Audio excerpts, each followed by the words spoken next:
Hi, I'm Susan. Welcome to my home and studio at Windy Acre Cottage.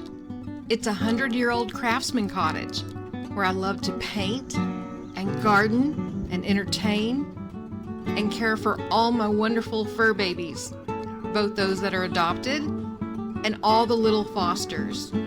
It's also my home base for many fun adventures of the art, history, and gardening kind.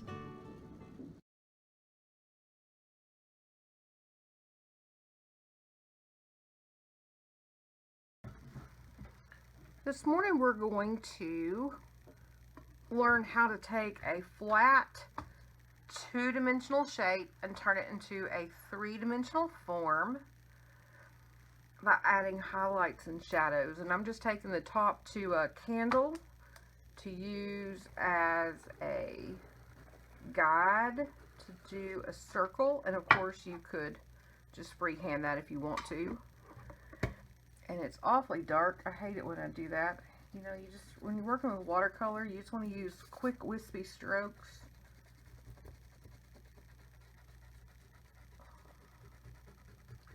And you're basically just giving yourself a roadmap to figure out where you're going to paint.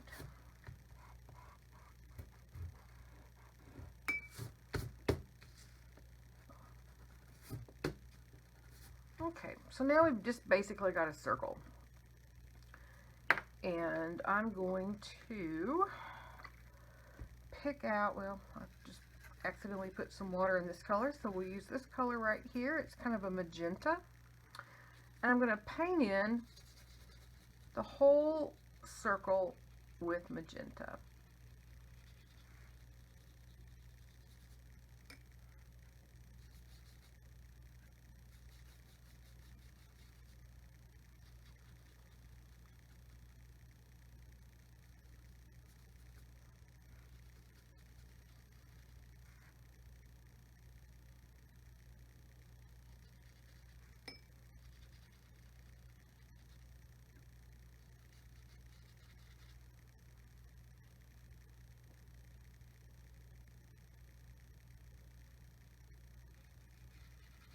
Okay, so now we have a circle.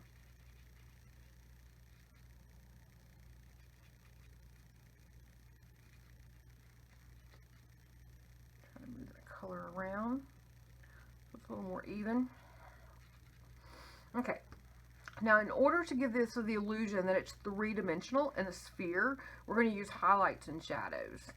So if the light is coming this direction, it is actually going to add a highlight right here. So I'm just going to use my cloth and take out some of that color.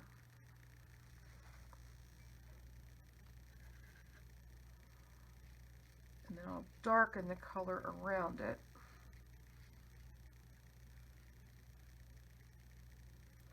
So you can really tell that it's a highlight.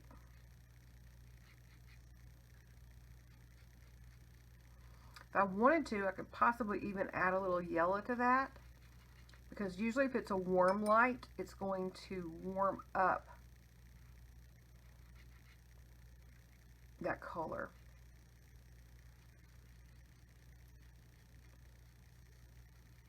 Now, where the light hits, not only is it light, but it's going to be a little bit lighter around the color.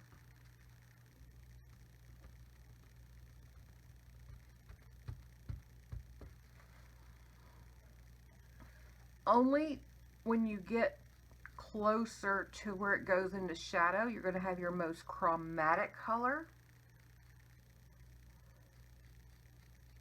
And it's also called the midtone. But then it's going to pass over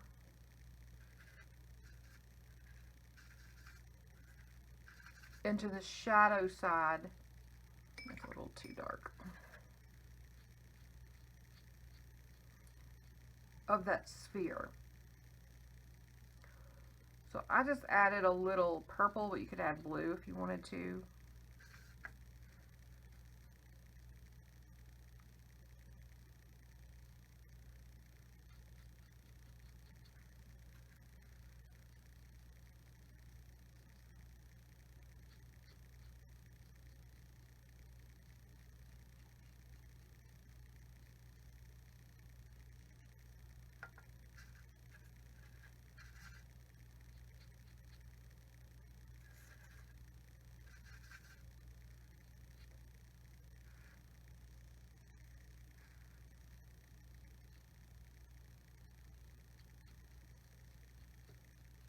I'm terrible about staying in the lines.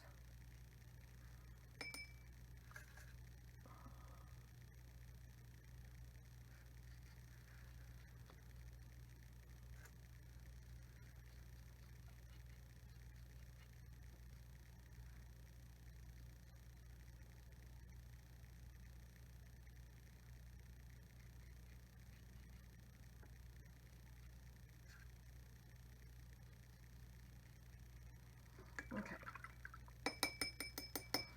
So we have our highlight, our midtone, and our shadow. So when you talk about a shadow, you're actually talking about the color that's on the object itself, where the shadow falls on the object. A lot of people refer to the shadow as what is cast by the object, and that would be the cast shadow. So this is the shadow. We might even go darker in some places, but then this is the cast shadow.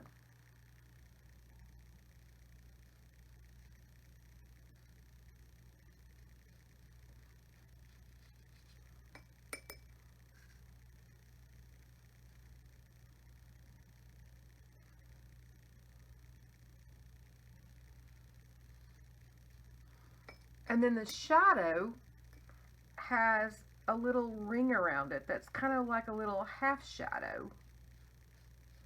And that's called the penumbra or the penumbral shadow. And the cast shadow itself can be called the umbra, and its little ring is the penumbra. So they have two different names for those two different shadows. And then there's also the darkest shadow on your, in fact, I'm going to go a little bit darker.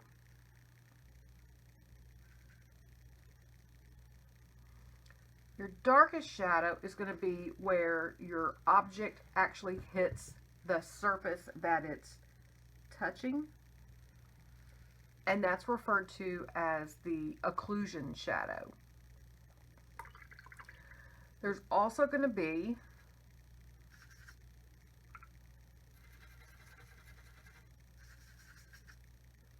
some reflection.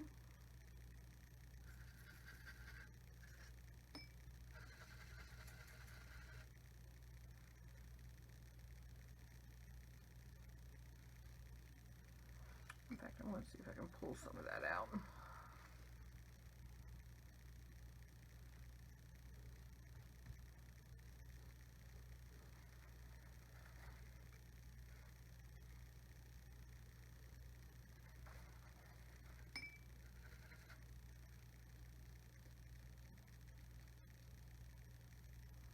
And that is where whatever it's sitting on, that light is bouncing back up and getting underneath there.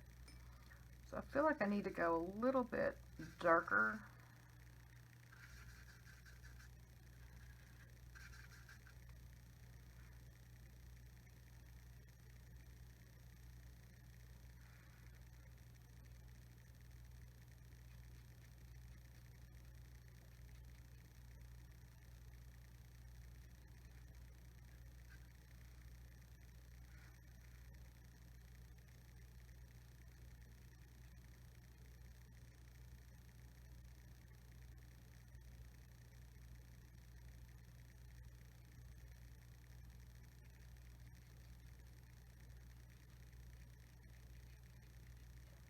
Okay. So now it's looking more like a sphere. So what do we have here? We took a two-dimensional circle and we changed it into a three-dimensional form. We did that by adding a highlight. And because the light is coming in this direction,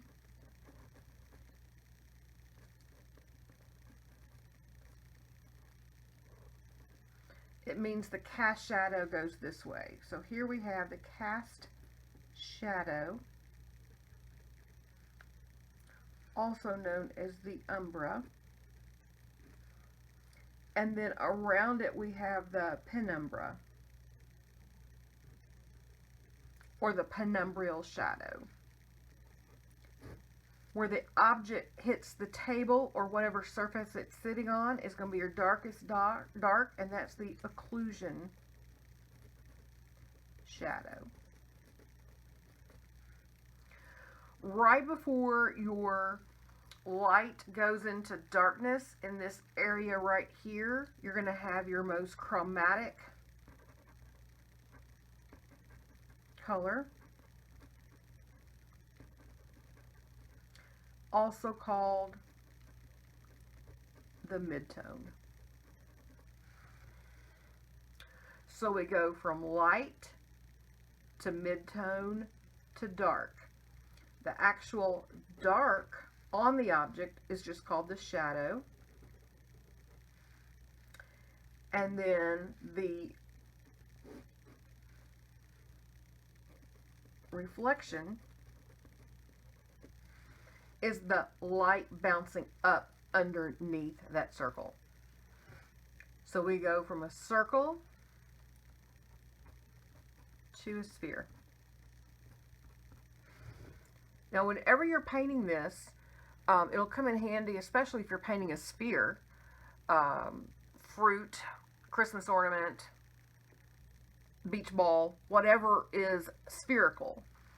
But then there are partial spherical forms as part of other forms.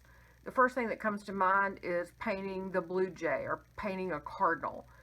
Their breast stomach area has that rounded form that's going to catch light at some point and have shadow on the other, and you want that to look three-dimensional.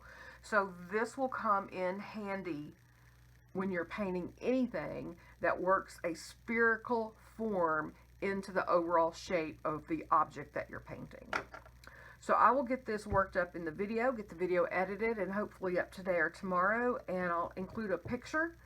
And I'll also include just a regular photo of a sphere for you to use if you need to, but I want you to practice this because it is the ability to take different values on your shapes to make your paintings come alive and look real and three-dimensional. All right. Happy painting, guys.